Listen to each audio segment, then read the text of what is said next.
Boa tarde a todos.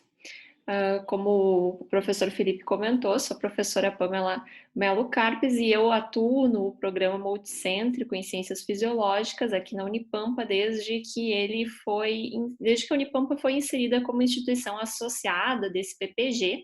Atualmente eu oriento em duas linhas, na linha de pesquisa em ensino de fisiologia e na linha de neurofisiologia, onde a gente trabalha com memória e aprendizagem, que eu vou comentar um pouquinho com vocês em um outro encontro, né, quando a gente vai falar de linha de neurofisiologia. Então, a ideia hoje é contar um pouquinho para vocês quais são os temas dentro da linha de pesquisa e ensino que o meu grupo tem trabalhado ou se interessa em trabalhar.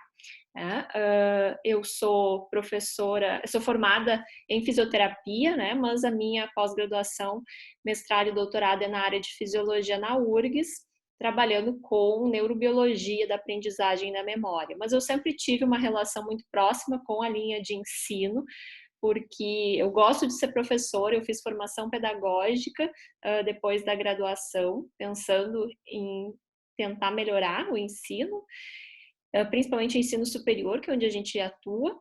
E dentro dessa perspectiva, dessa história, a gente começou a se interessar também, principalmente em pensar estratégias de ensino baseada em evidências. E aí que surge, que entra a pesquisa em ensino. Então, inicialmente, eu vou comentar com vocês quais são os temas de interesse dentro dessa linha de pesquisa do nosso grupo, né, do grupo de pesquisa em fisiologia da Unipampa, que é onde eu atuo. E dentro desses temas, depois eu vou rapidamente mostrar algumas dos principais projetos que a gente já desenvolveu. Eu não vou conseguir, nesse tempo, detalhar os nossos resultados, as metodologias que a gente usa, mas a ideia é ter uma visão geral do que a gente tem feito e em uma outra oportunidade a gente pode conversar mais sobre os projetos específicos. Então, dentro do ensino de fisiologia, nosso grupo tem se interessado em entender como que essa linha de pesquisa tem se desenvolvido no Brasil. O ensino de fisiologia no Brasil é pouco explorado enquanto estratégia de pesquisa e muito pouco se pensa em formar fisiologistas para ensinar fisiologia. A gente se preocupa muito mais em formar cientistas com disciplinas nos programas de pós-graduação que estão voltadas para a formação de cientistas, com aptidões para isso, e pouco se pensa em formar professores de fisiologia nos programas de pós-graduação. Então, a gente tem esse interesse nessa linha de pesquisa.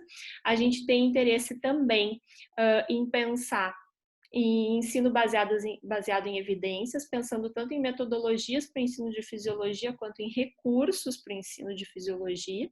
Quando a gente fala em metodologias, a gente está falando em métodos de ensino, e quando a gente fala de recursos, a gente está falando de materiais que podem ser utilizados para o ensino de fisiologia. E também nos interessa as intersecções entre ensino, pesquisa e extensão. Então, contando um pouquinho dos projetos que a gente já desenvolveu, eu optei por contar alguns dos projetos que a gente já desenvolveu dentro desses temas da linha de pesquisa em ensino de fisiologia. Tá? Também não vou conseguir contar todos os projetos que a gente já desenvolveu e resultados que a gente já tem nesse tempo, mas vai ser possível ter uma ideia geral do que a gente tem feito. Então, dentro da linha de ensino de fisiologia no Brasil, a gente recentemente teve o Rui como estudante de mestrado, junto ao programa multicêntrico de pós-graduação em fisiologia, e o Rui se debruçou sobre esse tema, onde a gente tentou entender qual que era o status atual da pesquisa em ensino de fisiologia no Brasil. Então, ele fez um levantamento de quais os grupos de pesquisa que estavam pesquisando nesse tema, como eram formados esses grupos, quais eram as conectividades que esses grupos tinham, as publicações que eles tinham. Então, a gente conseguiu identificar onde estavam esses grupos e como eles eram formados, considerando também, né, a quantidade de estudantes de graduação, de doutores envolvidos nesse grupo. E dentro desses grupos, como que estavam as publicações desses grupos de pesquisa em ensino de fisiologia. A gente viu que a maior parte dos grupos que desenvolvem pesquisa em ensino de fisiologia desenvolvem como uma linha secundária, tem outra linha geralmente experimental de pesquisa sendo desenvolvida junto, e nós avaliamos as publicações em uma das principais revistas, na verdade na principal revista de ensino de fisiologia, que é a Advances in Physiology Education.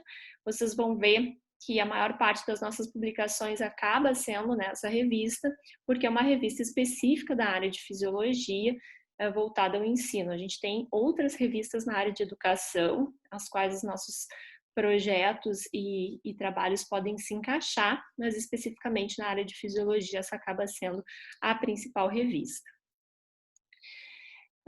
Pensando no ensino baseado em evidências, a gente tem também pesquisado algumas metodologias, né? E uma delas, para exemplificar para vocês, foi um trabalho desenvolvido pelo Benhur e outros estudantes do laboratório, né? Na época que o Benhur não era ainda aluno de doutorado do nosso programa, hoje o Benhur é aluno de doutorado do programa, nessa época ele era aluno de iniciação científica.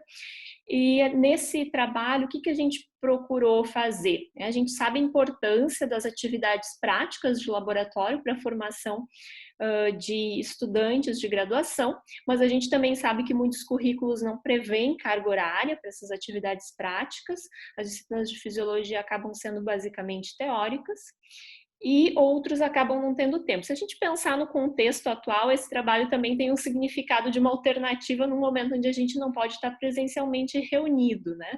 Mas não foi o objetivo inicial do trabalho. O objetivo inicial foi a gente avaliar o quanto as atividades práticas de laboratório poderiam ou não ser substituídas por atividades práticas através de experimentos adaptados para serem realizados em casa. Então, nós avaliamos atividades práticas feitas no laboratório, com monitores e professor presente, e atividades feitas em casa a partir de um roteiro explicativo e materiais alternativos. A gente viu, eu não vou detalhar resultados, como eu disse, mas a gente viu que, embora as atividades feitas no laboratório tenham tido uma avaliação um pouco superior, as atividades feitas em casa também tiveram uma ótima avaliação em termos de aproveitamento dos alunos, o benefício que eles viram nessas atividades para o entendimento da fisiologia e outros aspectos que nós avaliamos. Então, são uma alternativa interessante nos casos onde não é possível realizar atividades no laboratório propriamente dito. Dentro de metodologias ainda, a Priscila, que hoje também é a nossa aluna de doutorado, junto com outros membros do nosso grupo, há um tempo atrás investigou os efeitos da ativação de um conhecimento prévio antes da inserção de um novo conhecimento na capacidade de aprendizagem dos alunos. Então, o que a gente fez em termos de estruturação foi muito simples, mas foi baseado em conhecimentos que vêm da neurociência, né? A neurociência nos diz que quando a gente faz uma evocação da memória, né, o que a gente chama de reativação de uma memória previamente consolidada, essa memória se torna lábil. Em termos neurobiológicos, as sinapses nas quais essa memória está arquivada se tornam passíveis de modificação, e isso facilita uma aprendizagem nova, um processo que nós chamamos de reconsolidação da memória, gerando então modificação nessas redes sinápticas. Em termos práticos, o que a gente fez na sala de aula foi elaborar algumas questões relacionadas a conteúdos que os alunos já tinham estudado e relacionadas a conteúdos que iam ser apresentados como novidade para os alunos. Então, questões norteadoras que faziam esse link, fazendo com que os alunos tivessem que evocar memórias prévias. O que nós vimos é que os alunos gostaram dessa atividade, mas nós também vimos, além da opinião dos alunos, que foi bastante positiva, que os alunos que participaram dessa atividade com reativação da memória tiveram uma melhora significativa na sua performance na disciplina, né? Na avaliação da disciplina. Ainda dentro de metodologias, a gente também estudou o uso de casos clínicos no ensino de ciências básicas, como a fisiologia. Os casos clínicos são muito utilizados em disciplinas mais específicas, mais clínicas, voltadas à prática profissional.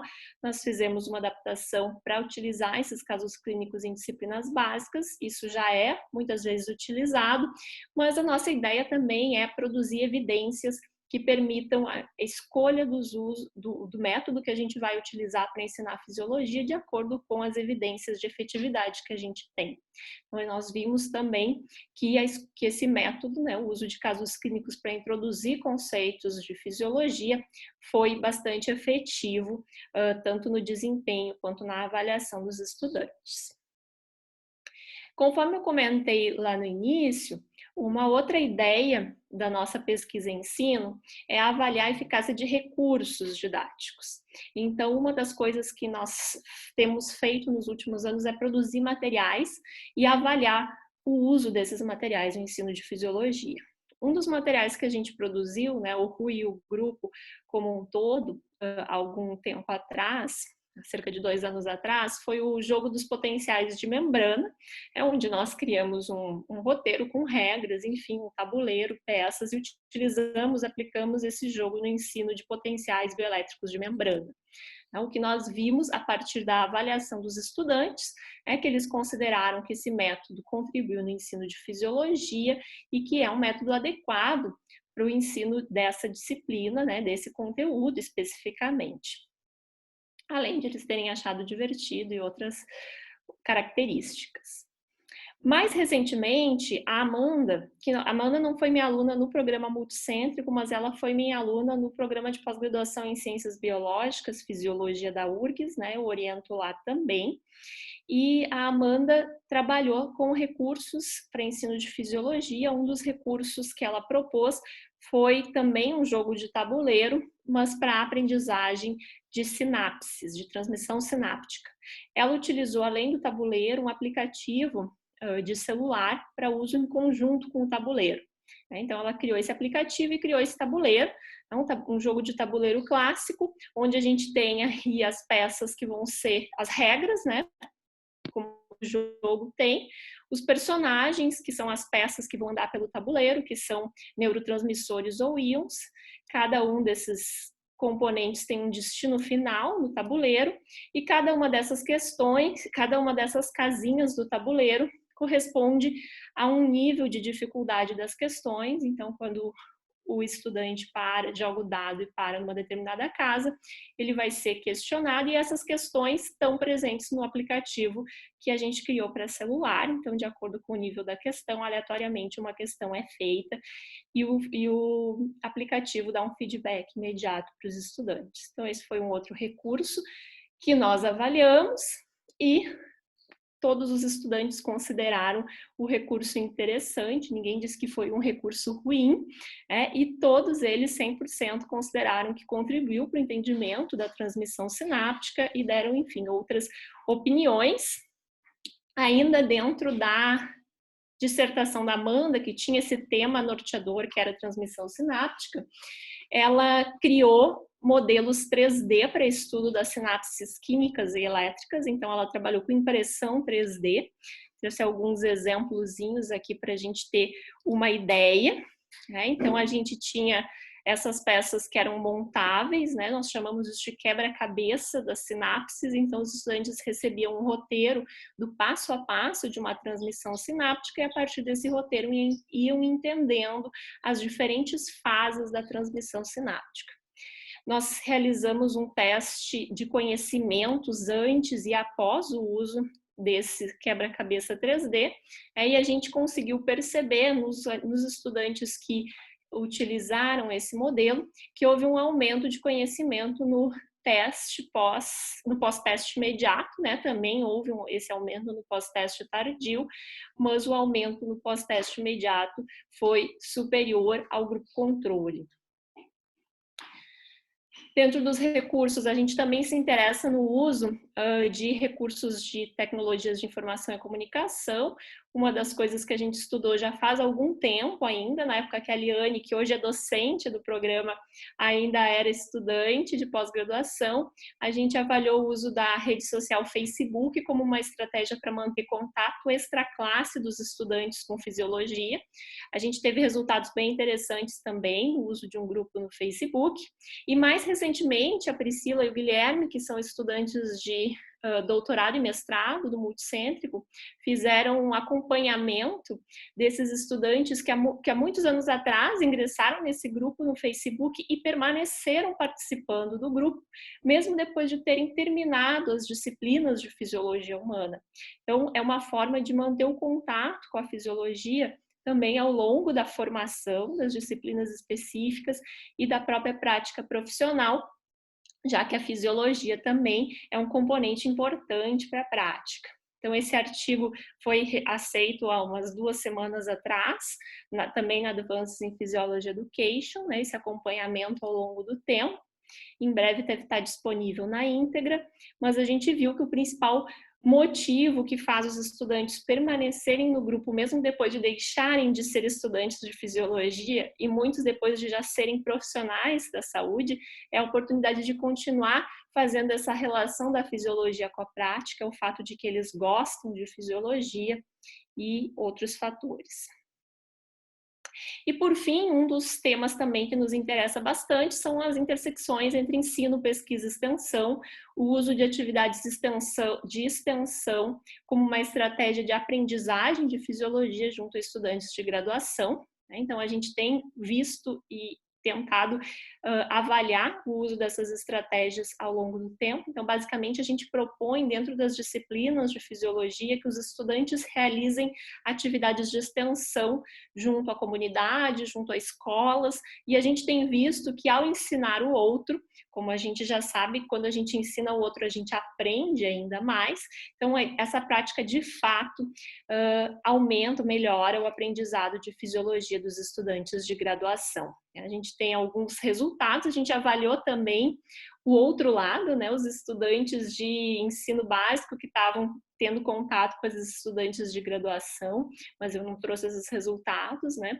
Acho que a Maureen vai falar um pouquinho dessa relação com a educação básica, mas a ideia principal é ver o impacto que isso tem na aprendizagem de fisiologia. A gente tem visto que o impacto é bastante positivo, os estudantes compreendem que isso auxilia no entendimento de conceitos de fisiologia. Então, basicamente, como eu disse, eu venho da neurociência básica, né, da neurobiologia da aprendizagem e memória, e a gente sabe que a aprendizagem é fruto da íntima relação do sujeito com o ambiente e com o outro, né? O nosso cérebro é um órgão plástico, então essas informações e tudo que acontece à nossa volta influencia a nossa capacidade de aprendizagem.